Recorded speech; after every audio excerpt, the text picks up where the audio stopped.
Adam Day, welcome to Dubai and welcome to the Rebel Agent podcast. Thank you for having me, Dave.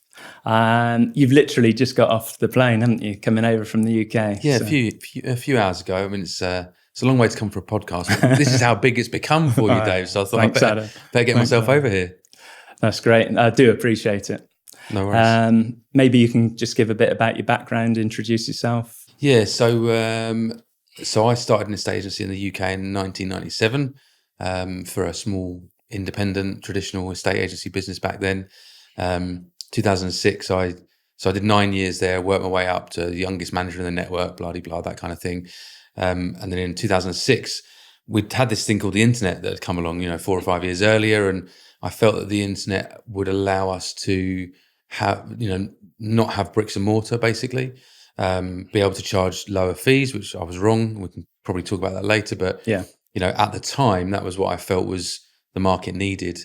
So we created a business called Hatched in 2006, which was one of the first online estate agents in the UK. Did that for 9 years, grew that very, very quickly. Eventually, the Connells Group, who are the largest property services business in the UK, acquired that business.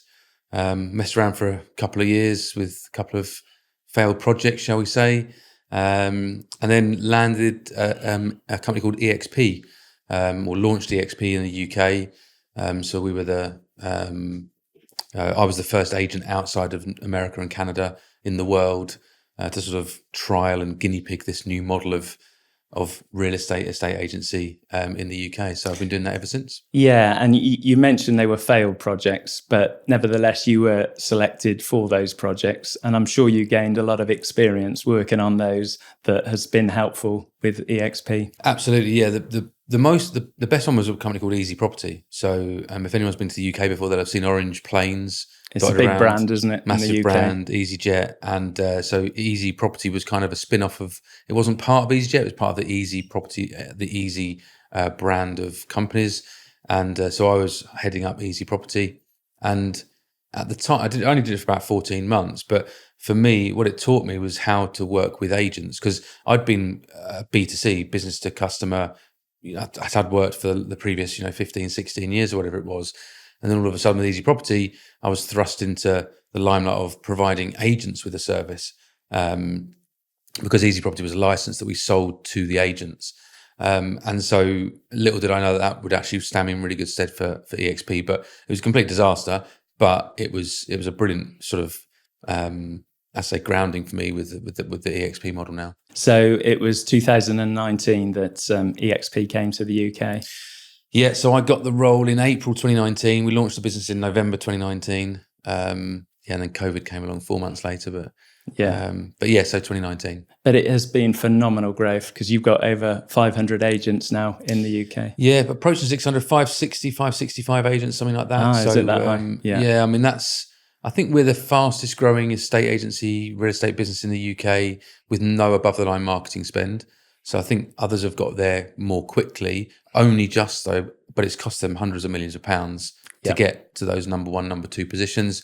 We're the fifth largest in the UK now, inside sort of 4.5 years of trading. Is that transaction volume? Yeah, listings and transactions. Okay. So about the fifth largest roughly. So yeah, it's been a crazy journey. I mean, that has been absolutely mind blowing, and it's been a privilege to be part of, really. Yeah, fantastic. So full disclosure, I was part of eXp UK, and then just over a year ago, I came over to Dubai, and now I'm part of eXp Dubai, which again, eXp seem to do this all the time. We are the fastest growing agency in Dubai. And eXp is the fastest growing agency worldwide, isn't it? That's right, yeah. The numbers are staggering. And I remember coming along to a presentation that you did in Bristol. It would have been autumn 2019. And you gave an excellent presentation and the model seemed excellent to me. And I remember sitting in the bar with you after, and I said, I can't work out a way how this won't be a success. And it still needed a lot of hard work and dedication on your part, but that's exactly how you've made it such.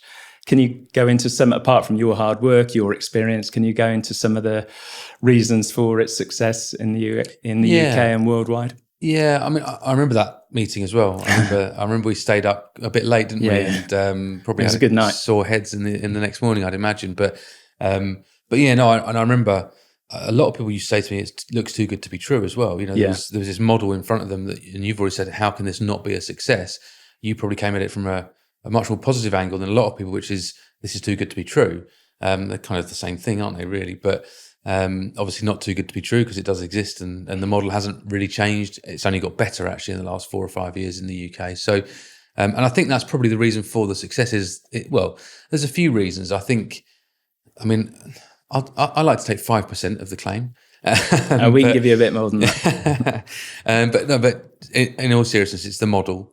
I think what you've created with what we've created globally with eXp is a model where you collaborate rather than compete. I've never been in a model where you share so much information where actually agents are technically competing against each other. But you get people in a room, either in a virtual room or a real room, and you've got all these agents sharing secrets. I was in London last week with the leadership team from the US, and there was 38 agents in the room or 42 or whatever it was. And technically they're all competing, but they were all sharing ideas about how they'd been successful, what they'd done, how they'd grown a team, you know, the revenue share side of it, all this kind of stuff. It was fascinating. And it's one of the things that Glenn said is that's kind of the model is. I'd just say Glenn Sanford set the business up in 2009, didn't Correct. He? Yeah. Glenn founded the business in 2009. So he was ex-Keller Williams. And then the market crash happened in 2008, whenever it was. And so Glenn decided to start up a cloud-based brokerage, as they call it over in America. And so yeah, Glenn's the founder, and he was over in London last week. But yeah, it's the model, you know, the splits, the cap, the revenue share part of the model, which has been mind-blowing. The equity that you can, I mean, I don't want to turn it into an eXp sales pitch, but you know, these are the reasons it have grown. Yeah. Is My because other of all of those things. Turn it into a sales pitch, so you can certainly do that. Okay, cool. But the equity as well, you know, we're a NASDAQ listed company. And so agents own equity, you know, they own part of the business. So rather than building someone else's business and not really receiving a return for that with eXp, they're helping to build eXp, but receiving a return for that, either through equity or through the revenue share. So it's the model really and the people within the model that have created the success, I would say. Yeah, and the technology is incredible, isn't it? Technology is great. Yeah, that's evolved a lot actually. So we have a metaverse. If you think of the metaverse that Facebook talked about a couple of years ago, we've got our own metaverse. So we can go into it's on a web-based browser now. So you go into exp.world, and I mean anyone can visit it. Anyone listening to this can go to exp.world. You might not be able to get into all the rooms, but you create an avatar and you use your cursor keys to navigate around this virtual world, and you can go into meetings, classes, tutorials, you know, all sorts of stuff. We have a weekly meeting every Friday in the UK. They have a global meeting every Friday afternoon. You can go into the auditorium, listen to the leadership in the US about what's happening, what's coming down the track, what's new, and you don't have to leave your office. Yeah, it's all done from home. It is amazing, and I know the head of eXp in Dubai is Dunia Fadi, and she's been on that before. Her little daughter said to her, "Mummy, what are you doing? You're playing computer games." Yeah. My kids were 7 and 5 at the time when the virtual world came along, and yeah, they would insist on, you know, running around the virtual world and hopping on the speedboat and playing basketball or whatever, other random stuff. And it's a massive icebreaker, isn't it? Because that's one of the things I've noticed. When you get new agents on board, they do their dancing, they do their clapping, all their various things, and everyone starts laughing. Yeah. I was in Frame, which is the latest version recently, and we were doing some work with American agents. And before they came in, we were messing around, and it just puts you into a good spirit, good frame of mind, and then you do the business after that. Yeah, with the right frame of mind. When I came along to that presentation in Bristol, you gave a demonstration, which luckily worked quite well because it could go one or two ways. I would imagine that. Yeah, definitely. And I did think, I love the model. I like what Adam's about, but this does look a bit gimmicky. But it does work, doesn't it? It does, yeah. And it's weird actually. During that COVID period, it was, you know, the whole social distancing thing. A lot of the people within the virtual world found themselves social distancing. It was so strange, wasn't it? There was a kind of, you backed off of people, but no, it does work. It really does work, and the whole thing really means we can give more money back to the agents. If we don't have offices and bricks and mortar, where you've got a lease and you've got, in the UK business rates, and you've got, you got to buy pencils and pens and staplers and a photocopier and all these other things. We don't have any of that. So therefore, more money can go back in the agent's pocket. And that's because, a brick and mortar is probably one of the most expensive outgoings of any real estate business. And so by getting rid of that but recreating it, I mean, in my old days in Hatched in 2006, we didn't have any bricks and mortar either. We had a serviced office. So that we didn't really lose that cost, but we couldn't recreate a collaborative environment because we didn't have a virtual world. There was no such thing in 2006. So I think that's the thing that it's done, is it's created an environment where you still feel like you can go into an office, to a meeting, and hear from actual voices. It's not a Zoom call either. Zoom fatigue is a thing. Yeah. You're actually walking to an office with your avatar rather than opening your laptop and going, oh God, another Zoom coming up. So yeah, it's really worked well. And I say it's all about putting more money back in the agent's pocket. That's what we're all about. Yeah, and then moving things forward, it's fantastic from the point of agents collaborating, agents working together, having meetings. But in the future, it's going to be more about selling property to people, particularly in a place like Dubai, where more and more developers are creating virtual tours, and so that projects can be seen early. And then we can just get the clients into the virtual world, which is only going to get better. And rather than people use it on laptops or desktops, people are going to have headsets. And you're really going to feel there. So you're going to have a very clear idea of what that property looks like, before it's built even. Yeah. And that's all part of the future for sure. I know that's on the radar. So yeah, talking about the technology, one of the strengths of eXp is Glenn Sanford, the founder, who actually came from a technology background. That's right, isn't it? Yeah, I think so. Yeah, he did a lot of internet marketing. I think he got into real estate when he was about 35, I think, in 2002 or 3 or something like that. But he'd done a lot of internet marketing, and he had grown various online businesses with through Google AdWords and kind of and SEO, and completely understood all of that. So yeah, that was when he went to, he went to Keller Williams. This is the story he tells. Went to Keller Williams, and Keller Williams is a very traditional, really, really good company, massive in America, huge company in America. And obviously the crash affected everything. So that was when Glenn kind of thought, well, I'll put my skills together. I've done real estate for 7 or 8 years now. I did this internet marketing thing, 10, 12 years ago. Do we really need bricks and mortar as a business? And as a story, as a very famous story in America, which gone off on a tangent here slightly, but a guy called Frederick, who joined eXp, and he was on the board of directors until recently, but a very, very influential agent. And he was approached by someone in America and said, "Oh, have a look at this eXp model." And he took a look at it, and he said, "Wow, this is mind blowing." And apparently, he went back to his wife. And he had 10 market centers in Texas. Oh, wow. So the story goes. And it might not be 10 exactly, but it's around that. And this is at Keller Williams. This was at Keller Williams. Yeah. So Gene had a Keller Williams 10 market centers at Keller Williams in Texas. Big operation. Massive, huge operation, yeah. Loads of agents in there.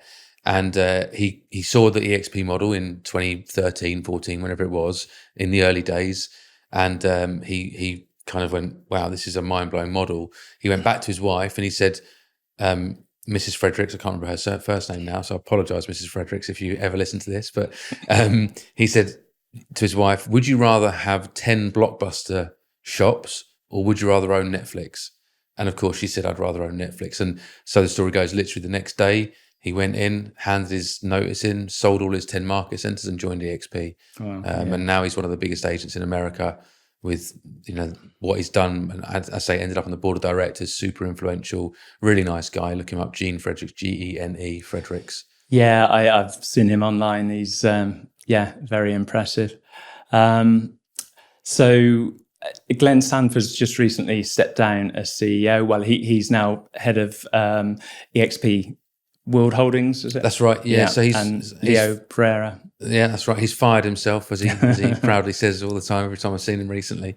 He fired himself, and so he was CEO of eXp Realty, in the US. He's now CEO of eXp World Holdings, which is the holding company, which is the company that's listed on the NASDAQ. And he's put in place a guy called Leo Pareja. Leo's worked in real estate for 20 years. So he's worked at the ground level as an agent. He's worked as a team leader. He then joined eXp, then joined the senior management team as the chief something officer. I can't remember what he was doing specifically, but he's now been installed as CEO. So I've met Leo a couple of times over in America, but he came to the UK last week and met him, spent some really, proper time with him, and super smart guy. I mean, he's a numbers man. But I think, we've had this in the UK. I don't know if you get this in Dubai or not, but it's really important, in my opinion, and this has become a harder opinion over the last 5 years, that the leaders of an estate agency business have done estate agency in the past, and they've been in production, as they would call it. And in the UK, we had this situation, if you remember, in 2015, 16, 17, wasn't it, when Countrywide was taken over. The new CEO was someone who'd never worked in an estate agency, and she, the business went from one disaster to another, and actually it had been run very successfully. Alison Platt, was it? That's right, yeah. Her history was at Bupa, I think, if I remember rightly. For the previous 20 odd years, it had been run by a guy called Bob Scarf, who was an estate agent, man and boy. And I know Bob really, really well, and he's a very smart operator.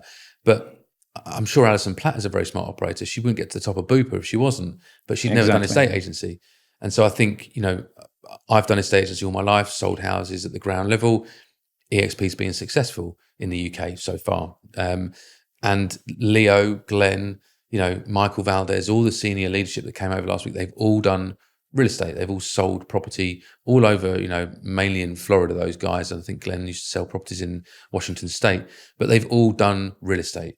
And I think it's really important that the leaders of a real estate company come from a real estate background, because they then know what the agent's pain points are, and what the pain points are of the transaction, and what the agent needs, and all of that kind of stuff. So I think that's been really important. You need that combination, don't you, of being a former real estate agent or having expertise in that particular business, whatever it is, but also having a business brain, an accountancy brain. And I think there are quite a few businesses that are almost being run by accountants, but they don't know what happens on the ground level. Absolutely, yeah. Yeah, no, I couldn't agree more. And that's, Leo's got that brain. He's got a business brain, and he's got a numbers brain, but he's also been a real estate agent. So so I think the future's very bright. I think it's 5% of all real estate agents in the US are now eXp agents. Is that right? Yeah. Oh, Jesus, that's a lot. So from a startup of 2009, that is incredible. And it didn't really get going until 2013, 14. It took 4 or 5 years of hard graft, as it does with most businesses, especially huge businesses like that. It takes a long time.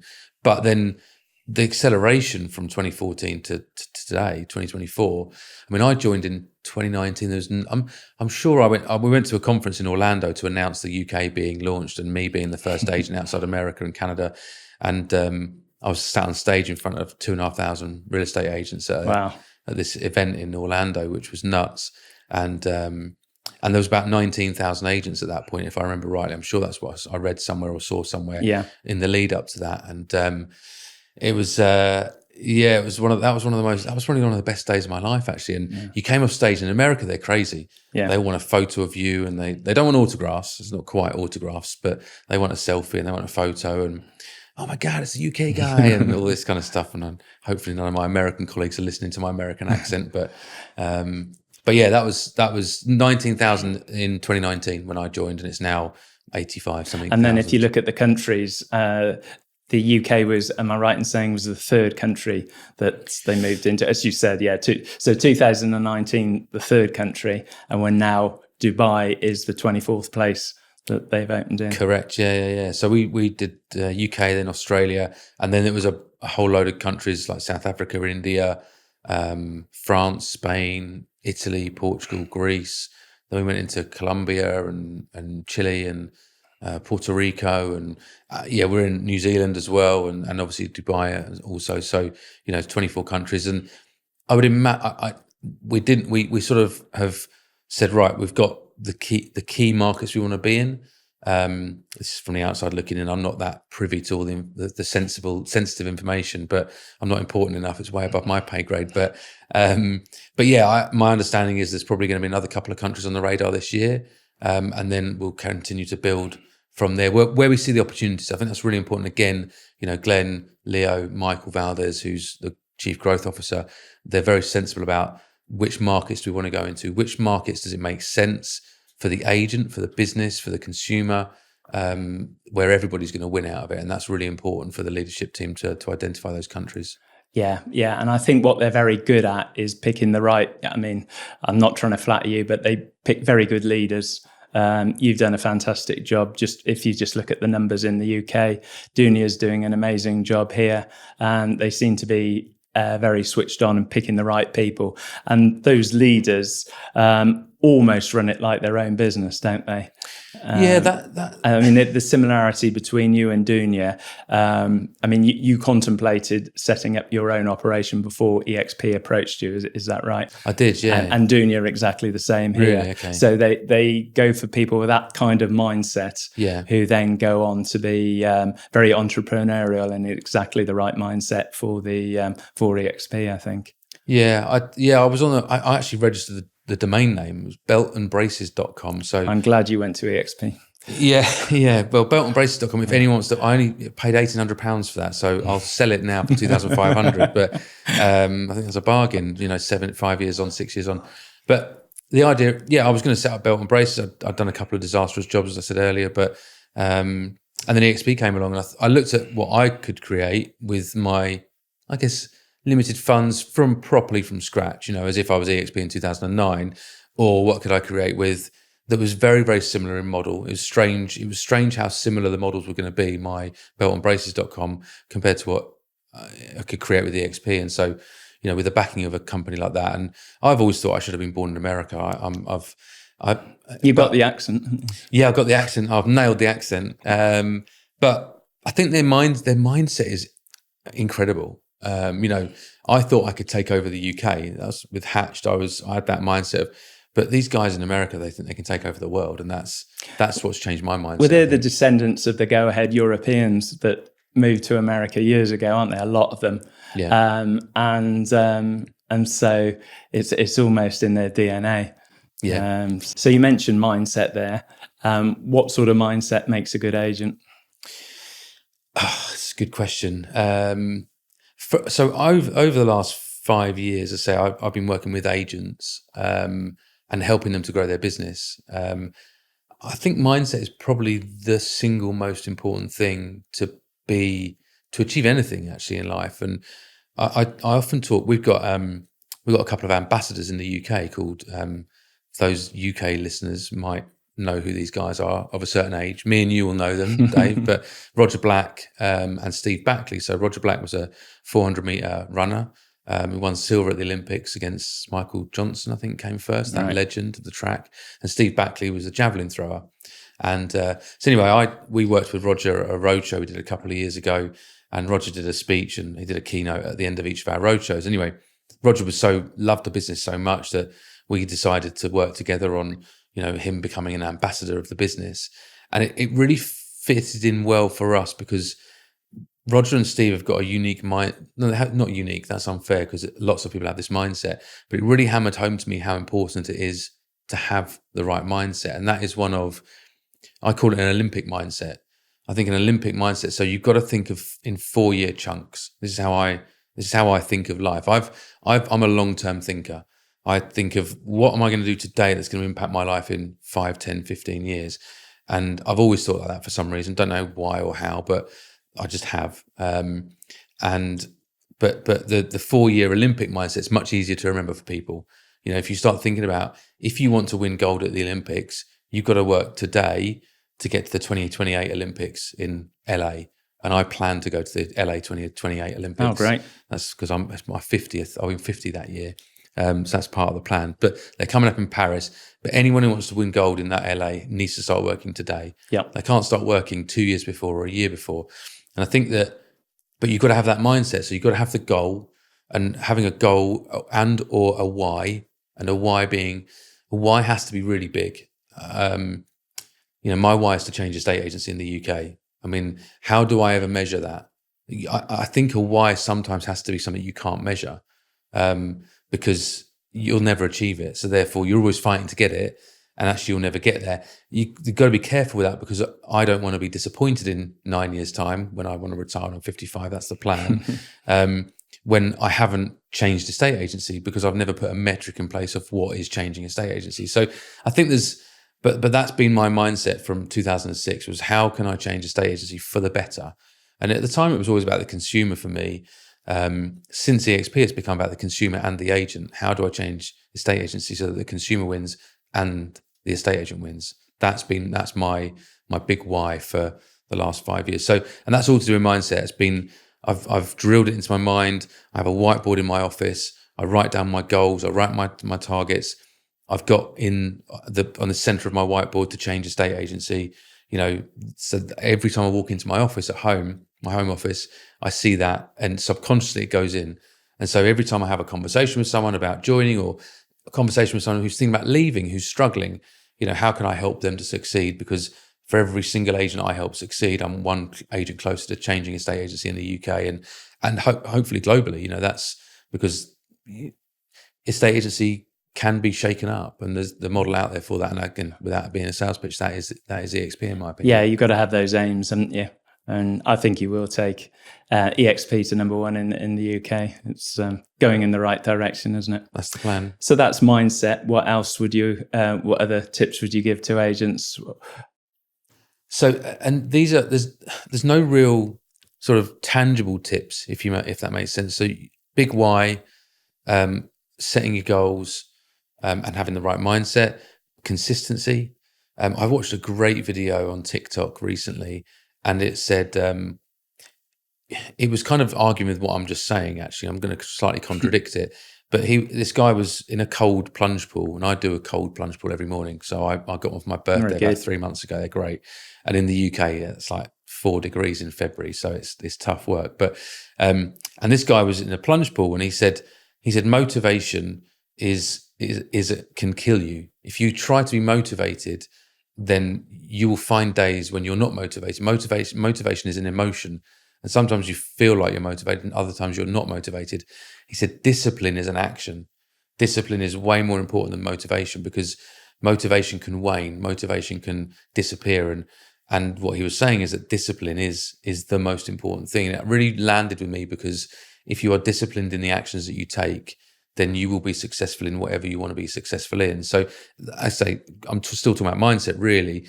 If you talk about practical things that we've seen, is personal branding, understanding that it's not the brand that the customers are buying, it's the person that people are buying.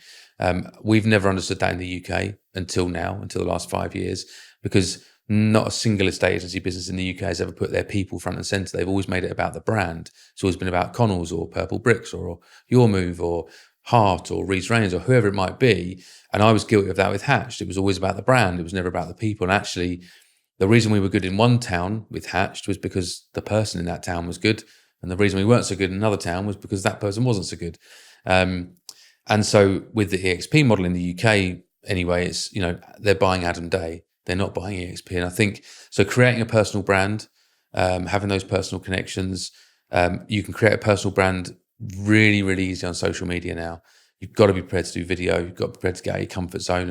And, doing this podcast is coming out of your comfort zone. You've got to embrace what's out there at the moment, in doing video and doing social media and putting your face out there and becoming a personal brand of some description, which is what you're doing right now with the podcast. Yeah, I totally agree. And if you look on a platform like LinkedIn and you look at the company pages, the number of followers is very small compared with the individuals that work for that company. And because people are interested Twitter. In other people. Yeah, go on Twitter or X. Richard Branson has millions and millions and millions of followers, and Virgin has a few 100,000.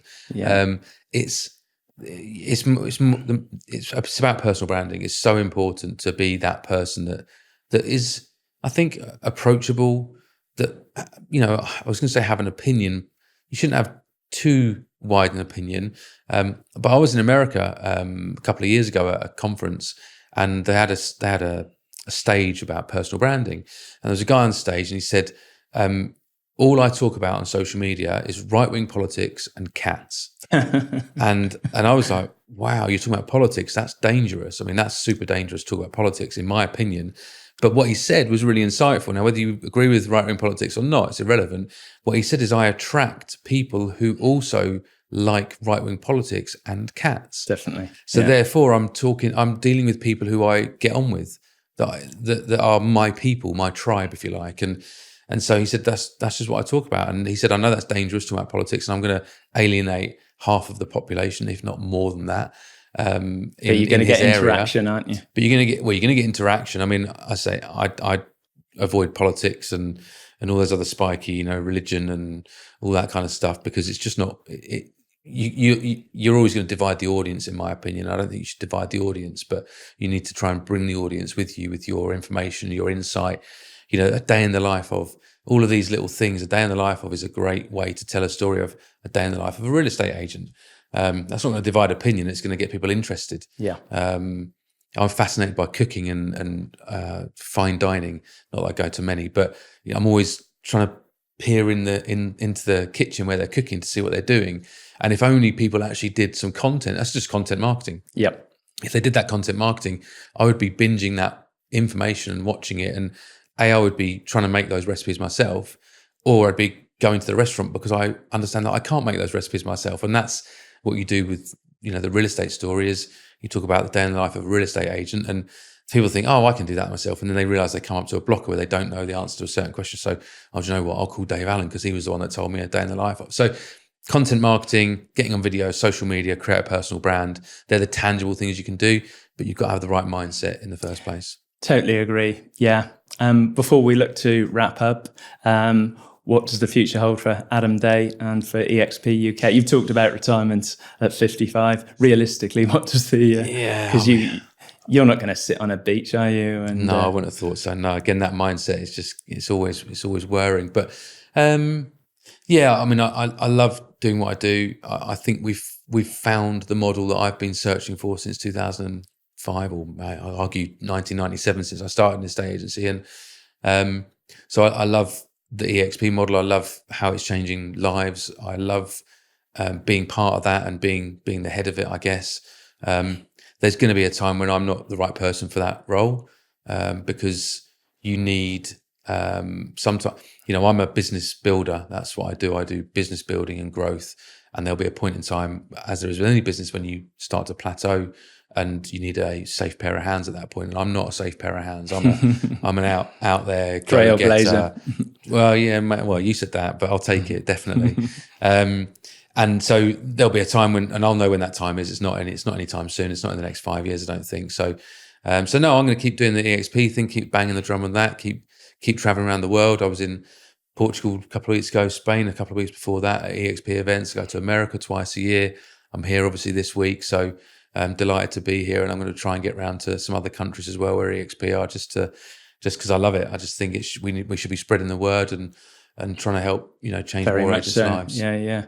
Well, keep up the great work, Adam. You're doing a fantastic job, and thanks very much for coming on the podcast. Thanks for having me. It's been a pleasure.